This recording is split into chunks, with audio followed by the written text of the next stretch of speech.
Greetings, true believers, and well, as you may have noticed, I haven't exactly been active that much the past week or so, and I posted an explanation as to why. Well, GLaDOS did. I can't break character, but yeah, essentially I'm here with two, count 'em, two. See, you can do that on one hand, so it shouldn't be too complicated. Videos for Spider-Man month.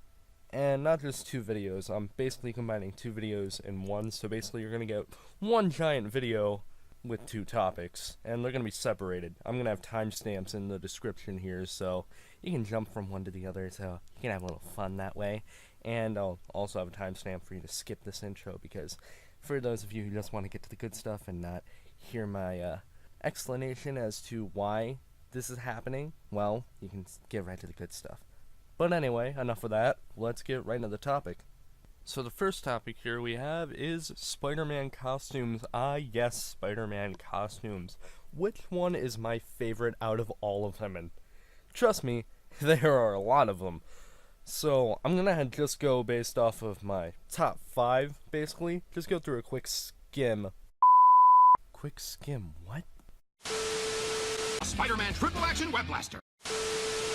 A quick list of my favorite costumes. So, starting off, in no particular order, the Ben Reilly costume. The first one. The first Scarlet Spider. I don't know why, I just always liked this costume. The whole hoodie thing, the whole completely red thing going on, I guess. Just kind of fun. I like the big eyes, kind of reminds me of Todd McFarlane's. His design of Spider-Man with the giant eyes. Almost kind of trying to make Spider-Man look threatening, which I don't think Spider-Man's supposed to look threatening, but I just kind of like it. Although honestly, you could say that Spider-Man was originally intended to be threatening, considering how the original Steve Ditko Stan Lee comics in the 60s portrayed him, especially in Amazing Fantasy 15, where people were rightfully freaked out at seeing a man crawl 50 feet up into the air on a building as if it's some type of 80s horror film. But anyways, getting back to Ben Reilly's Scarlet Spider outfit, I also like the web cartridges, the web shooters on his wrist. I mean, sure, regular Spider-Man usually has them anyway, but like, I don't know, the design of them being like silver and going all around his wrist, like, it just looks kind of nice, I guess. That's my way of explaining it. I know I'm very good at explaining all this in great detail. Can you tell this is unscripted? Moving right along, let's talk jumping. Let's talk about one of my other favorite Spidey outfits, the Negative Zone Spider-Man outfit. This is a time where Spider-Man was infused with the power of what we know as Mr. Negative, and in the Negative Zone, he basically gained this really cool suit. It's like, sure, it's just inverted where his red is replaced with black and blue is replaced with gray, but it's just kind of interesting. It's as simple as that. I just really like the color scheme and how simple yet sleek it looks. That's really it. I'm sure you all expected this next one coming. It's the obligatory black suit, the classic black suit that pretty much everyone knows at this point. It's almost guaranteed to be on somebody's top 10 or top 5 favorite Spider-Man costumes, because it's just, everyone knows about it. It's sleek, it's cool, it's threatening, but this time it actually makes sense considering Spider-Man's supposed to be a lot more aggressive and wild because of the black suit. It's just I don't know how you would explain it. It's just it's everyone knows about it. It's nice. It's familiar. It's a classic. It's iconic. Yeah, what he said. Moving right along, let's talk about one of my other favorite Spider-Man costumes. Could you tell this is where the list was going? Spider-Punk. I love the Spider-Punk suit. The whole mohawk spike thing on top of his head with the whole like jacket thing, with the the shoes, and you almost see him playing a guitar. It's like, it's great. It's just so hip and radical, like all these kids today always say, and it just looks cool. I don't know how I can explain it. It just kind of looks cool. It just looks nice. I like the color scheme. I like, well, honestly, it's just a regular Spider-Man outfit, but with a bit of flair added to it. And it's like Spider-Man in the biker gang. Hence the name Spider-Punk. It's nice. And finally, for what is actually my favorite Spider-Man suit ever, the Iron Spider outfit.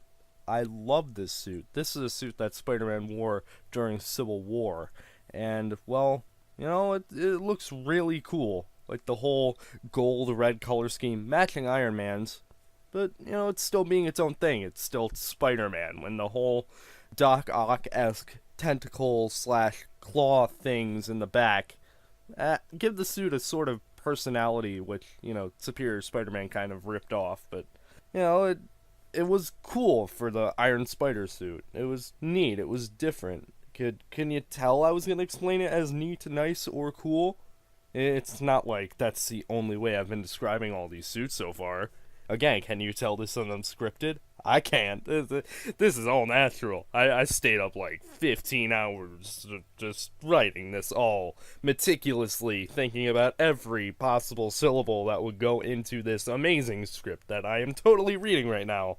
But again, getting back to the Iron Spider suit, I just think it's kind of a unique design that kind of fits the tone of Civil War, with the whole Spider-Man kind of being dragged into Iron Man's side. He basically becomes an Iron Man-esque character. Well, not character, but, it's suit. It's metaphorical. It's symbolism. I bet all English teachers are screaming at how fantastic that deep symbolism is. But, yeah, it's nice. I like it. It's cool. Again, it's cool because I can't think of any other words. And I kind of really don't like what they did to the suit in Infinity War and Homecoming. I mean, as a design itself, it looks good, but as the Iron Spider suit, I just don't like it. I don't like how it's basically just a souped up, like, regular suit. I wish it was more like the Iron Spider suit. I mean, that may just be the comic book nerd in me screaming about how not everything's the same and I hate change! But that, I just don't like it. That's me.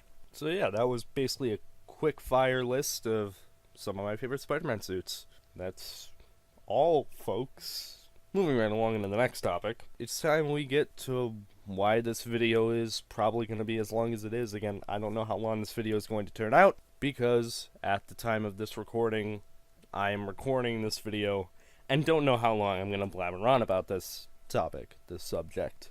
But what is this subject, you may be asking? Well, it's about Spider-Man Homecoming and the Sam Raimi trilogy. And I know what you're all thinking. I'm not here to compare the two. I'm not here to say this one is better than the other. I am here to compare them, but not to say this one is good, this one is bad. I have my own opinions about that. I think Spider-Man 2 is better than Homecoming. Fight me. But I'm not here to say which one is better than the other. I, however, am here to say which one is more accurate to the comics, specifically the Steve Ditko Stan Lee comics. I was debating on whether to compare it to the Ultimate Universe or the original 616 universe, considering that Homecoming Spider-Man is more based off of Ultimate Spider-Man than the Stan Lee Steve Ditko comics. The Sam Raimi trilogy is based off of the Stan words? The Stan Ditko comics. Everything okay here, Paul? The Stan Lee Steve Ditko comics is what the Raimi trilogy is based on. And I, again, was debating on which one to compare them to, but considering that Homecoming is supposed to be an origin story and even includes some moments from the original 616 universe, I think it's better to compare them both to the Stan Lee Steve Ditko comics, just to make it easier for myself and make it easier to digest and understand, instead of having to go through two different comic book universes, and at that point they're just difficult to compare, considering they're be based off of two completely different pieces of source material. I can't pronounce my hours. You're the Spider-Man. But before we get into the comparison, let me just say that this was a requested video from MegaLegaLuigiEX on my Twitter, because I tweeted about this a while back, stating that if anyone wants to have any Spider-Man topic made into a video for Spider-Man month, because I'm just covering random stuff, then if they requested something and then I liked the idea, I would turn it into a video. And his idea was to compare Homecoming and the Raimi trilogy and see which one is more accurate to the comics. So, thanks Mega Lego Luigi, I am here making this video, you give me material to work with. So, yeah, thanks. But without further ado, let's get right into the comparison! Just keep in mind that this is going to be quick. I'm trying to make this as short as possible, that way I don't go on an hour-long, well, comparison, and make sure that you guys can have a quick little fun video to watch and then get done with, as opposed to having to come back to it constantly, and then keep watching it over and over again until you finally finish it. But I've been rambling for long enough, so I'm just gonna shut up and get started right away. First off is the villain. This one is pretty easy, actually. As the Sam Raimi movies, comparing Spider-Man 1 to Homecoming, we have the Green Goblin, which, yeah, that wasn't Spider-Man's first villain. It was the Vulture, actually. So, yeah, Homecoming with the Vulture as the main antagonist wins points right there. That's 1 point to Homecoming, 0 points to the Raimi trilogy, because Homecoming starts out with the correct villain, I guess you could say. Ooh, I guess you could say is back. How about that? I'm gonna keep saying it over and over again. And another simple thing that is easy to determine, the suit.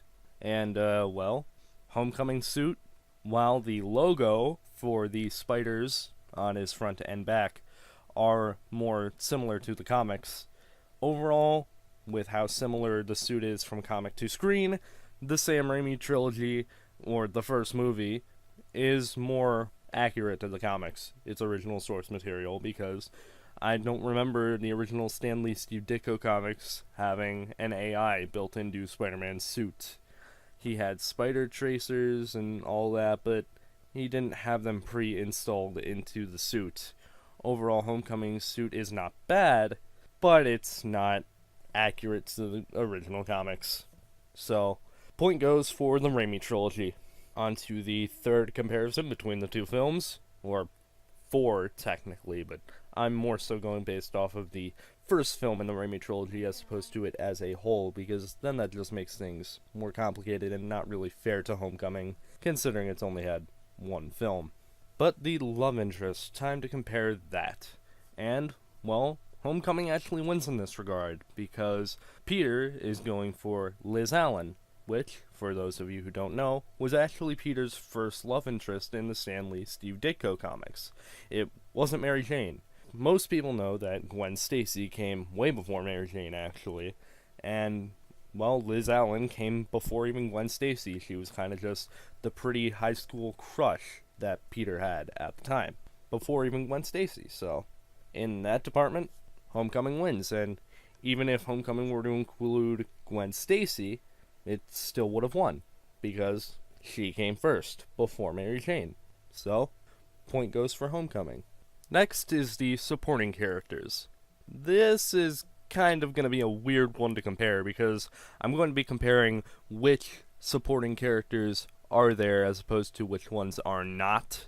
Basically, in the original Stan Lee Steve Ditko comics, there were characters like J. Jonah Jameson, Betty Brant, stuff like that, and characters that are in the movies as opposed to not in the movies. Whichever one does have those characters is going to win, which, automatically, that means that Sam Raimi wins, because we have J. Jonah Jameson, Betty Brant, we have Robbie, we're going to have... Apparently it still hasn't happened yet. Party's over, ladies. Not until you join us, Spider-Man. Never! We have Aunt May, Uncle Ben, all the classics. Homecoming has MJ, which technically isn't even Mary Jane, it's Michelle. So, whether that was MJ or not, it technically doesn't count.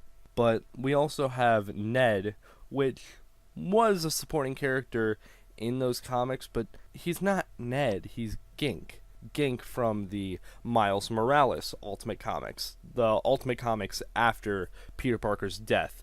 It's Miles Morales' best friend, and well, that's basically who Ned is in Homecoming.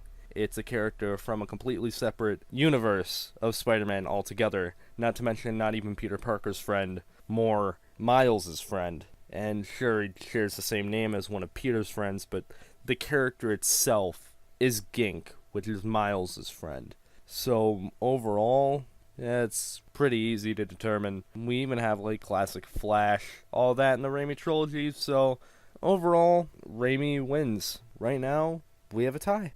And what better way to finally find out which one is more accurate to the original Stan Lee Steve Ditko comics, or as I like to say, well, Stan Ditko, but what would be a better way to finally figure out which one is more accurate to those original comics than to compare the character of Spider-Man / Peter Parker. Which Peter Parker is more similar to and has more in common with the Peter Parker of the original Stan Lee Steve Ditko comics?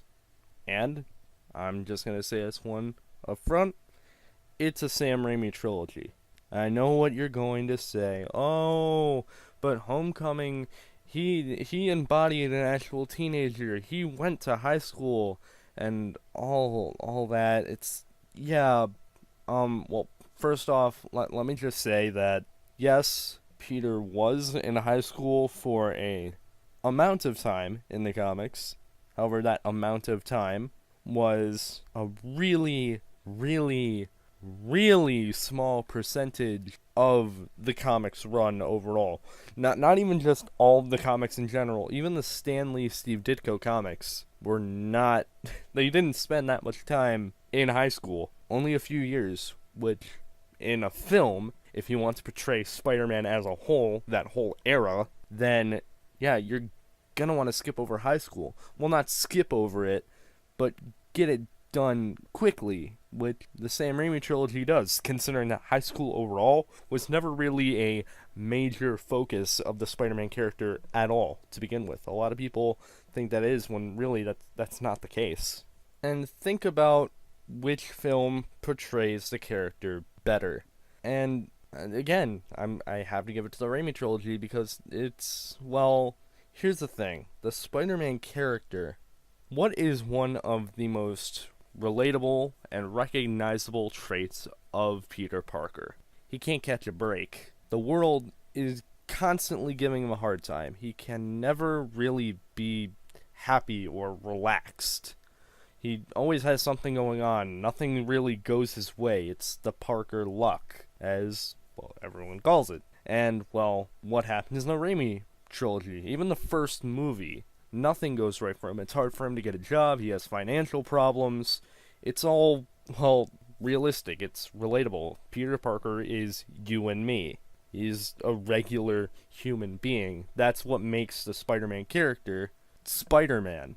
Because he has these fantastic powers as sort of a, well, it's sort of just a way to get away from it all. To just kind of let the world off his shoulders and kind of relax. But even then, when he has a time to really just cut loose and not worry about his responsibilities, he still has responsibilities as Spider-Man to protect people. And his acts as Spider-Man, what he does as Spider-Man, can directly or indirectly affect his life as Peter Parker most of the time, if not all the time, making it even harder for Peter Parker. So no matter what, Peter Parker never really has an easy time. Compare that to Homecoming, where it kind of misses one of the major points, again, of the Spider-Man character, which is consequence. He completely ditches Ned at the party, but then just Ned forgives him the very next day. Everything is fine. He ditches Liz at Homecoming. He apologizes the very next day, and as far as we know, everything's fine. His actions directly lead to a convenience store getting set ablaze, but nothing happens. No casualties, no nothing. He saves the owner of the store. Not even the cat gets hurt. Everything's fine. His actions have no consequence, whether he is Peter Parker or Spider-Man. He has nothing to worry about. For all we know, Uncle Ben is working at some, like, McDonald's or something down the street, and Peter just doesn't see him that often because he's too embarrassed to come home with a small, like, with a small pay. Like, for all we know, everything's fine. Especially considering that Homecoming never even references Uncle Ben. Well, it alludes to his death. But even when Peter thinks he is about to die, and is self-reflecting on everything that led him up to this point, his words of motivation come from Tony Stark, not Uncle Ben. And that's not Spider-Man.